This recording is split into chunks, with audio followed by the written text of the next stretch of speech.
كلياتنا متعودين إني نحشي البيتي فور بالمربى، ولكن بعد يوم أو يومين بنكتشف إني عنا البيتي فور لان وما عاد بنفس هالهرشة اللذيذة يلي كان عليها أول يوم.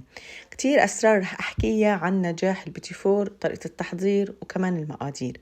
بنفس الوقت رح نزين البيتي فورات بطريقة كتير مميزة ونوعا ما فخمة وتقيلة من شان ضيوفنا بالعيد. بيتي فور العيد اليوم من قناة حلب الأصيل. بسعدني إذا عجبتكم الطريقة إنكم تشتركوا بالقناة وما تنسوا فعلوا زر الجرس لتصلكم كل الإشعارات. 100 أهلا وسهلا فيكم. بالنسبة للزبدة عندي أنا تقريبا علبتين من الزبدة، وزن كل علبة 250 جرام. لازم أطالعها من البراد قبل تقريبا ب5 دقايق ل10 دقايق مو أكتر. بعدين لازم أقطعها بشكل مكعبات نوعا ما من شان تنخلط معي بشكل كويس مع السكر البودرة. وطبعا لازم تكون يعني نوعا ما طرية، يعني مجرد ما أضغط عليها بإصبعتي تنضغط. كمان أنا بحاجة لسكر، حصرا لازم يكون سكر بودرة. كل علبة تعادل عندي 250 جرام، يعني ما يعادل كوب. أخذتهم أنا هون وخلطتهم فوق الزبدة، ونزلت هون كمان ظرفين من الفانيليا، كل ظرف يعادل معلقة كبيرة ممسوحة. فيكم أكيد كمان تستعملوا الفانيليا السائلة. رح أخلطهم هلأ هون تقريبا لمدة 3 دقايق مو أكتر، لوقت ما يتجانس السكر البودرة مع الزبدة. بدي القوام يكون كريمي، يعني تلاقوها هيك الزبدة ساحت وصار قوامها مثل قوام الكريمة. وحتى اللون لازم ينصع، يعني ما لازم تكون على صفار، لازم تكون مثل ما لكم منتبهين على بياض. أنا بحاجة هون كمان ل4 حبات من البيض. أول حبتين من البيض رح أخذ منهم بس الصفار، لأن الصفار هو اللي بيعطي الهرشة اللذيذة للبيتي فور. والحبتين التانيات رح أخذهم كلياتهم، يعني رح أخذ الصفار مع البياض. رح أضيفهم بشكل تدريجي وأخلطهم، يعني كل حبة لحالها رح أحاول أضيفهم وأخلطهم مع بعضهم. وبعدين هون نزلت كيلو من الطحين، كمان خلطتهم مع بعض بشكل كويس. إذا منتبهين العجينة صارت عندي ممتازة، مدة الخلط لا تتجاوز 5 دقايق، يعني مجرد ما تنعجن عندي وتطلع هيك شكل العجينة بتكون تمام. هلأ أنا هون شوي العجينة عم تلزق على إيدي، قسمت العجينة بالنص، لأني النص رح أعمله بكاكاو والنص التاني ما رح أعمله بكاكاو، رح أعمله عادي سادة. إذا انتبهتوا أنا لما ضفت كيلو الطحين عرفت منه تقريبا 3-4 معالق. لما قسمت العجينة بالوسط ضفت الكمية المتبقية من الطحين. وهلأ الكمية الثانية هاي ما لطحين، هاي لساتها عم تلزق على ايدي، رح اضيف لها الكاكاو. رح اضيف تقريبا 3 معالق من الكاكاو او معلقتين كمان بيمشي الحال. مجرد ما تخلطون مع بعض رح تحسوا اني لون الكاكاو لسه مو ناصع، يعني بدكم اياه مثلا اغمق ما في مشكلة. مجرد ما نخبز نحن البيتي فور رح يغمق اللون، بس مثل ما واضح عليكم كمية الكاكاو جدا مناسبة. طبعا الكاكاو اللي استعملته كاكاو خام. في حال انتم حسيتوا ان العجينه اللي ضفتوا لها الكاكاو نشفت عندكم صارت قاسيه، لازم تضيفوا معلقه كبيره من الزبده. طبعا الزبده ما لازم تكون مدوبه، لا لازم تكون الزبده من البراد كمان مطالعينها. هلا هون رح نستعين بورقه زبده او ورقه خبز منشان نرق عنا العجينه. رقيتها بهاي الطريقه. أنا بالنسبة لي عم بستعمل هون قالب بيتي فور. في حال ما موجود عندكم قالب أي قطعة مدورة فيكم إنكم أنتوا تستعملوها تقطعوا فيها البيتي فور بهاي الطريقة. هلأ هون تقريبا الوردات صاروا جاهزين. رح أخذ هاي القطعة الصغيرة الموجودة عندي بقالب الكريمة وأعمل دائرة صغيرة. طبعا هاي بنعملها نحن بس لما نحشي البيتي فور مشان تبين الحشوة من قلب هاي الدائرة. هلأ هون إذا منتبهين بسكينة أو بأي أداة عندكم حاولوا تطالعوا هيك الوردات وتطبقوهم بالصواني. وطبعا الصواني لازم تكون محطوط بالأرضية ورقة خبز يفضل يعني. طبعا هذا البيتي فور يا صباي بيختلف تماما عن البيتي فور يلي بنعمله نحن بالقوالب قالب الكريمة. هذا البيتي فور هو قاسي نوعه، فلهذا السبب نحن بنرقه وبنشكله بهاي الطريقة. هداك البيتي فور بتكون كمية الزبدة فيه كتيرة، يعني تقريبا كمية الزبدة تتناسب كتير مع كمية الطحين. يعني أنا إذا حطيت تقريبا 600 جرام من الطحين لازم أحط تقريبا 500 جرام من الزبدة منشان يطلع عندي بالقالب بشكل كويس. فما يخطر لكم اني هذا البيتي فور تحطوه بالقالب وتضغطوه، لاني ما رح تحصلوا على نتيجة. هذا البيتي فور حصرا لازم تشكلوه يدويا. وطبعا انا اخترت لكم هاي الطريقة منشان لاني يمكن يكون في كتير صبايا ما عندهم قالب الكريمة او ما عندهم طبعا القوالب تبعت البيتي فور، فبهاي الطريقة بتحسنوا انتم تشكلوه بالبيت يدويا وتحصلوا عن جد على بيتي فور بشهي القلب. هلا بالنسبة لسماكة قطعة البيتي فور طبعا ما لازم تكون كتير رقيقة مشان ما تحترق معكم أثناء الخبز. وكمان بنفس الوقت حاولوا لما تمدوا العجينة تمدوها كلياتها على نفس المستوى مشان ما يطلع عنا قطعة سميكة وقطعة رقيقة.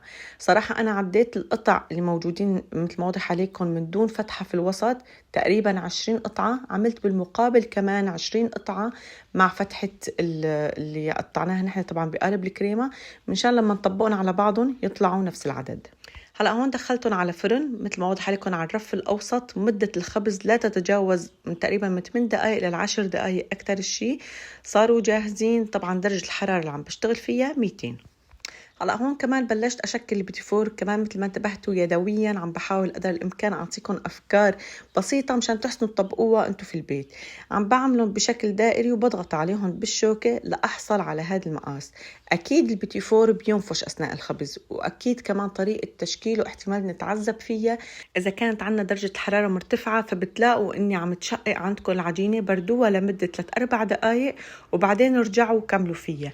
وصراحه طريقه البيتي فور كتير قريبة لطريقة الغريبة، يعني نفس الخطوات اللي نتبعها نحن بطريقة الغريبة بدنا نتبعها كمان بطريقة البيتي فور.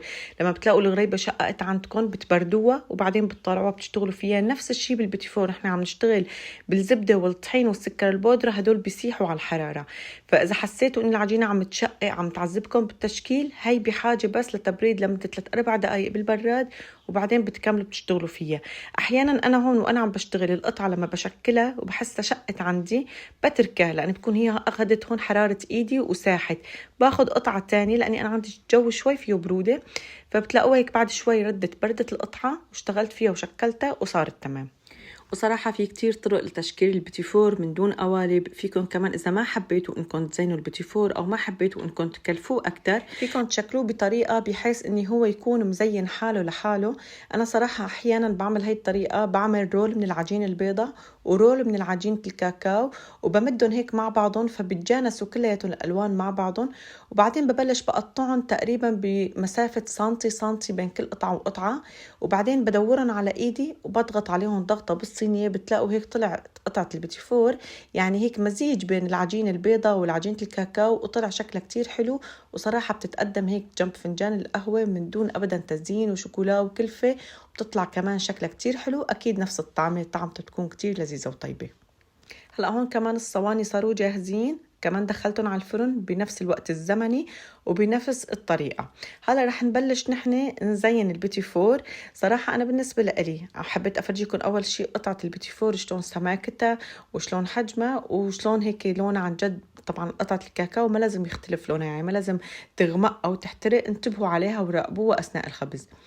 أنا هون بلشت أحشيها بزبدة الفول السوداني. صراحة الطعم يعني غير شكل، وطعمته كتير لذيذة وطيبة، وبتحسوا البيتي فور طعمته كليا مختلف. بنفس الوقت بيحافظ على هشاشة البيتي فور، ما بيخليه بتحسون كأني مسترطب مثل لما بنحط نحن المربى. بالنسبة للشوكولا، جهزت أنا شوكولا سيحتها على النار. الشوكولا الجامدة اللي بنستعملها نحن بتزيين الحلويات والهيك، فينا نحن ناخدها نسيحها على النار. أنا صراحة بسيحها بحمام مائي، يعني بحط طنجرة فيها مي بغليها وبحط فوق الطنجرة اللي فيها مي عم تغلي، بحط طنجرة فيها الشوكولا وبخليها تسيح على مهلها. وبعدين بضيف عليها من 2-3 معالق من الزيت من شان تسيح عندي بشكل أكتر، لأني هاي مجرد ما الشوكولا تبرد عنا رح تضرب، وبس هيك بردت رح تكون قاسية.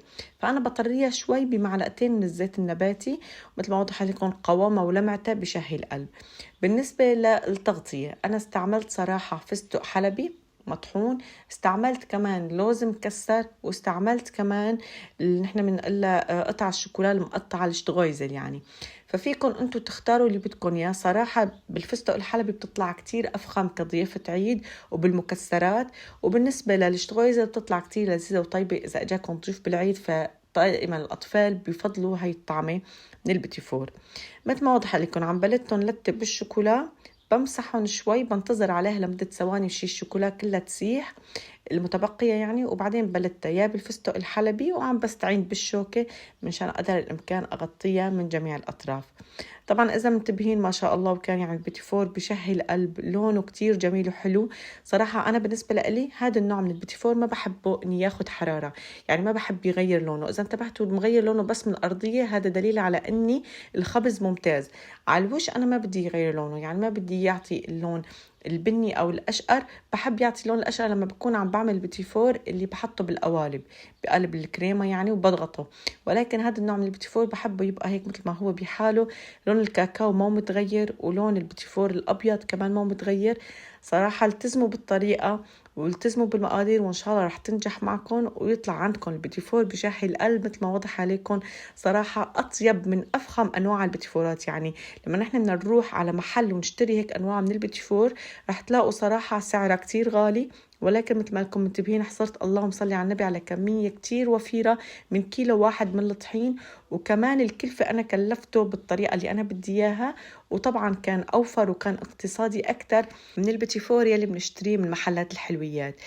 بتمنى أنا أنكم إذا جربتوا الطريقة تكتبوا لي بالتعليقات وتعطيني رأيكم فيها، وإذا عجبتكم طريقتي بعمل البيتي فور كمان ما تنسوني من دعمكم. وإذا حبيتوا كمان تتابعوا قنوات الروتين فيكم تروحوا على قناتي جهينة، هون بكون كتير مبسوطة وسعيدة. هلأ هون إذا منتبهين اللي حشيته بزبدة الفول السوداني لتيته بالفستق الحلبي ولتيته كمان باللوز، يعني صار هون عنا البيتي فور كتير فخم وتقيل. هون السادة لتيته بس بالشوكولا المقطعة ولتيته كمان بالفستق الحلبي. وإذا منتبهين عن جد يعني الطعم القوام الهشاشة شايفين كلياته عم يفرط بالإيد من كتر ما هو لذيذ وطيب. هلأ هون طريقة التخزين أكيد ما لازم نحط لا محارم مطبخ ولا أي شيء بالعلب اللي نحن رح نخزن فيها البيتي فور. يفضل إني طبعا نحطهم بعلب ونغطيهم بشكل كتير كويس من شان ما يسترطبوا، وخاصة إذا نحن نحتفظ فيهم بالمطبخ. حطيت هون كل نوع من البيتي فور بعلبة خاصة وطبعا مع غطاء محكم الإغلاق من شان ما يسترطبوا. ولهون بيكون انتهينا من طريقة تخزين البيتي فور العيد وطريقة تزيينه وطريقة خبزه. حاولت أعطيكم كل خطوات لنجاحه. بتمنى أنكم تكونوا عم تستفيدوا من الوصفات اللي عم بقدم لكم إياها، وإذا عندكم أي سؤال أو استفسار كتبوا لي بالتعليقات، بحاول أنا بأقصى سرعة أني أرد عليكم. أكيد كمان في بالقناة وصفات كتير لذيذة وطيبة لكعك العيد الحلو والمالح، معمول التمر معمول الفستق راحة الحجاج، وكمان الكعك الفلسطيني وبيتي فور المالح. فيكم تعملوا هيك نظرة سريعة على القناة إذا حابين أي وصفة إن شاء الله وتعالى رح تلاقوها بالقناة. بنهاية الفيديو بتشكركم من كل قلبي للمتابعة، وكل عام وأنتم يا ربي ألف خير وصحة وعافية. بشوفكم بفيديو جديد ووصفة جديدة. باي باي.